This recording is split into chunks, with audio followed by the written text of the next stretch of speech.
Hello বন্ধুরা, আপনাদের স্বাগতম খবরবিন্দু চ্যানেলে। আজ আমরা দেখব বরিশাল সদর উপজেলার একটি মাদ্রাসায় ভয়াবহ অগ্নিকাণ্ডের ঘটনা এবং কিভাবে শিক্ষার্থীরা নিরাপদে রক্ষা পেলেন। শনিবার সন্ধ্যায় বরিশাল সদর উপজেলার চরবাড়িয়া ইউনিয়নের মহাবাজ এলাকায় অবস্থিত মাদিনাতুল উলুম নুরানি ও হাফিজিয়া মাদ্রাসা এবং এতিমখানা লিল্লা বোর্ডিংয়ে অগ্নিকাণ্ডের ঘটনা ঘটে। ফায়ার সার্ভিস ও স্থানীয় সূত্রের খবর অনুযায়ী আগুনের সূত্রপাত বৈদ্যুতিক শর্ট সার্কিট থেকে হওয়ার সম্ভাবনা রয়েছে। মাগরিবের নামাজের জন্য ৩৫ শিক্ষার্থী ও শিক্ষক মসজিদে চলে যাওয়ায় আগুনের সময় কেউই মাদ্রাসায় উপস্থিত ছিলেন না। এতে হতাহতের ঘটনা ঘটেনি।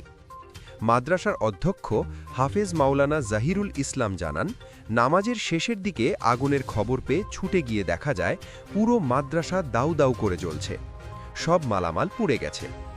বরিশাল সদর ফায়ার সার্ভিসের সিনিয়র স্টেশন অফিসার রবিউল আলামিন জানান, দুটি ইউনিটের ঘণ্টাব্যাপী প্রচেষ্টায় আগুন নিয়ন্ত্রণে এসেছে।